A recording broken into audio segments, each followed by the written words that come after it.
नमस्कार. कथा विश्वमध्ये आपलं स्वागत आहे. मी ज्योती कदम घेऊन आले आपल्यासाठी एक हृदयस्पर्शी कथा. शोभा भडके लिखित. पुढील भाग वाचण्यासाठी बेल आयकॉनवर क्लिक करून पुढील अपडेट मिळवा. चॅनलला लाईक आणि सबस्क्राईब करा. ते 6 महिने भाग 12.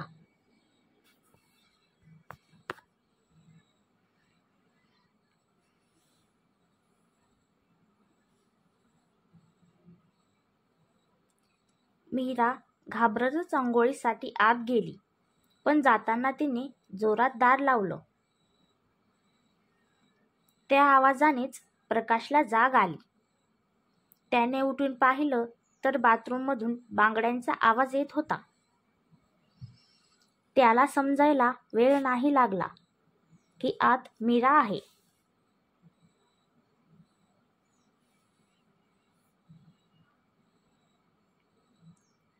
त्याने उठून बाहेर डोकावून पाहत त्यांच्या आईचा अंदाज घेतला आणि आई झोपलेली आहे याची खात्री करत स्वतःशीच हसत त्याने हळूच आवाज न करता दार लावून घेतलं.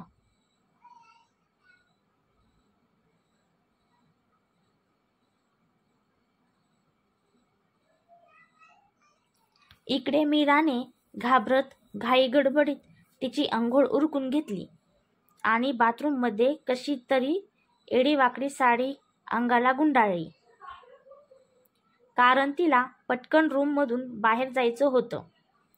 तिच्या मनात त्या प्रसंगानंतर खूपच भीती भरली होती. जमेल तितकं तिला आपल्या नवऱ्यापासून लांब राहायचं होतं. ते शक्य नाही हे तिला माहिती नव्हतं.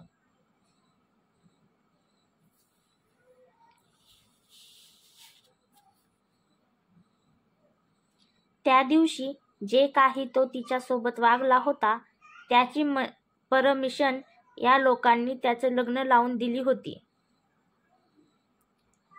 त्या भावड्या जीवाला एवढंच वाटतं.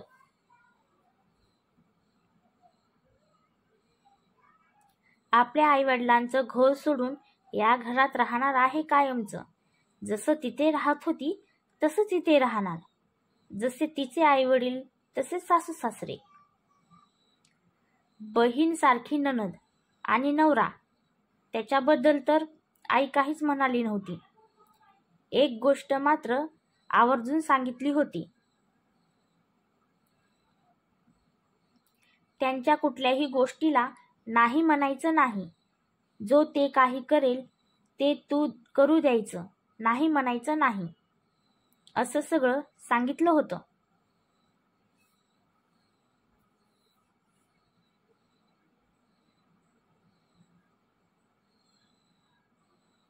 पण तिला कुठे काय समजलं होतं.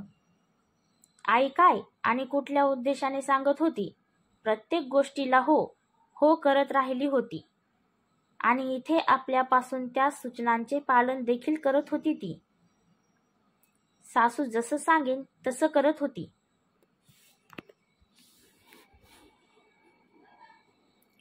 आताही तिला सकाळी लवकर उठायची सवय नव्हती, पण सासूने उठवलं आणि ती चुपचाप उठली देखील. हेच जर आईच्या घरी असती तर आई कितीही ओरडली असती तरी जागची हलली नसती. इथे ती सगळं ऐकत होती.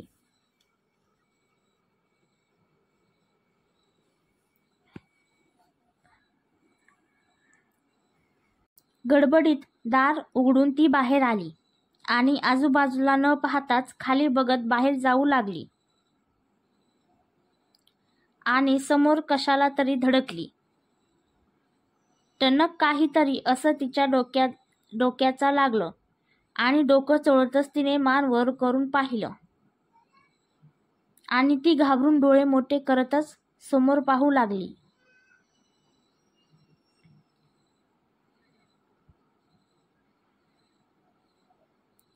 कारण समोर प्रकाश उभा होता. मधाळ नजरेने तिच्याकडे पाहून हसत होता. तिला मात्र त्याचं हसू विचित्र वाटलं आणि घाबरून थरथरू लागली, कारण आता त्याचे हात तिला तिच्या कमरेवर जाणवू लागली.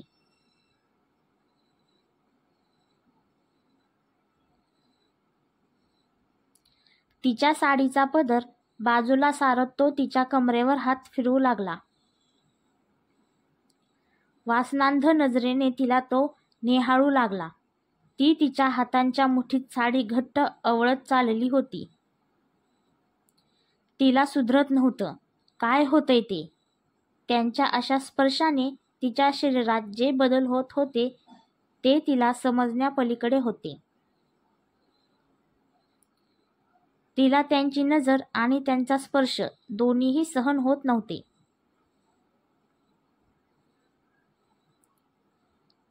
काय काय करताय? सोडा ना मला, ती घाबरत कशी तरी हिम्मत करून थरथरत म्हणाली.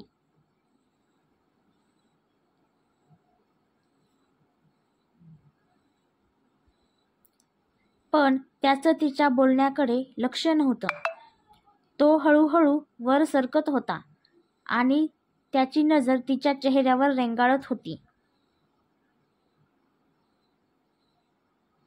अतिशय किळसवाण्या नजरेने तो तिचं निरीक्षण करत होता.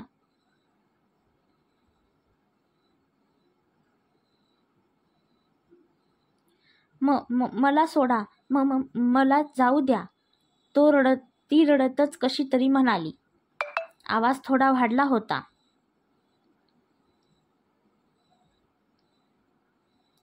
तोच त्याने तिच्या तोंडावर हात ठेवला आणि तिला म्हणाला,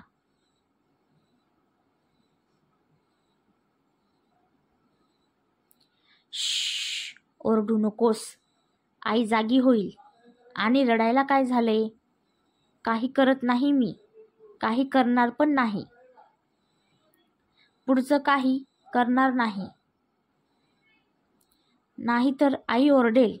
एवढं काय घाबरतेस? उद्या पूजा झाल्यावर काय करणारेस? त्या दिवशी पण घाबरून बेशुद्ध पडलीस ना?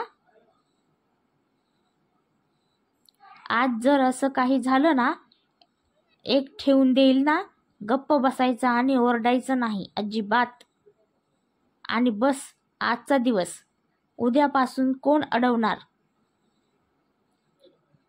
नाही. मग तू हितच असणार या रूममध्ये. तो तिला दम देत त्याच्या करारी आणि रागीट आवाजात म्हणाला.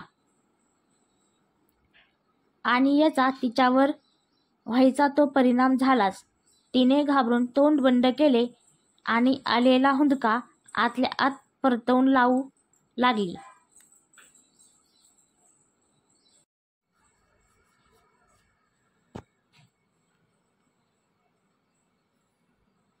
व तिला काही समजायच्या आधी उचलून घेत बेडवर घेऊन गेला. ती पूर्णपणे गळून पडली होती. तो तिच्या शरीरासोबत काय करतोय याचं देखील भान राहिलं नाही.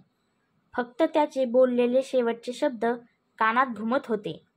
उद्यापासून त्यांच्यासोबत याच रूममध्ये एकत्र राहायचे या विचारानेच ती हादरून गेली होती.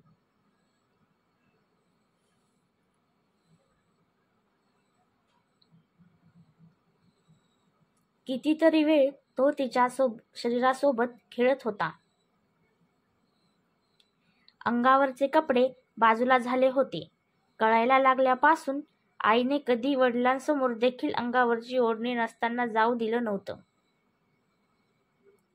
नेहमी पुरुषांपासून आपलं शरीर झाकून ठेवायचं असतं हेच तिला शिकवलं होतं.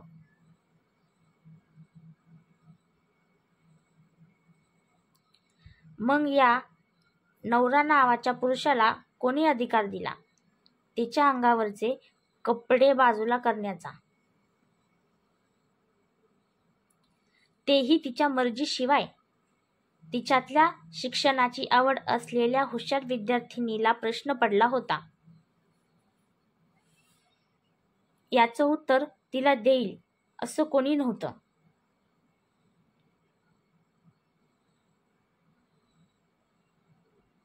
सध्या त्या बेडवर असावे गाळत प्रकाशच्या मिठीत होती.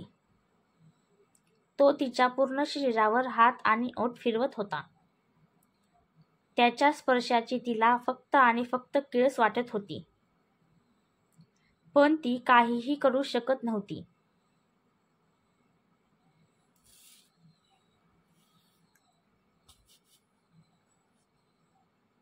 बऱ्याच वेळानंतर तो तिच्यावरून बाजूला झाला.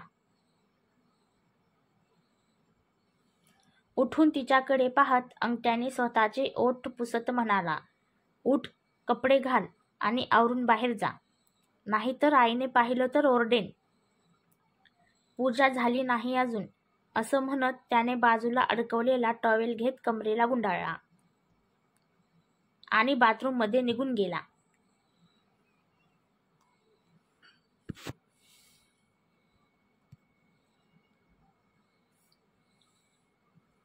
ती कशीबशी बेडवर उठून बसली. आत्तापर्यंत दाबून ठेवलेला हुंदका आता बाहेर पडत होता. ती तोंडावर हात ठेवून रडू लागली.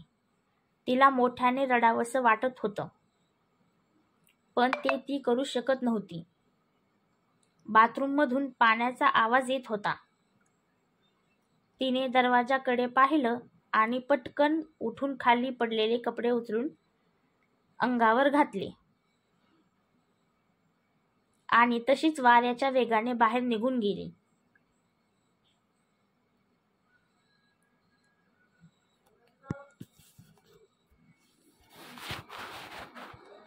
उर्वरित भाग पुढील भाग पाहण्यासाठी चॅनलला लाईक आणि सबस्क्राईब करा. धन्यवाद.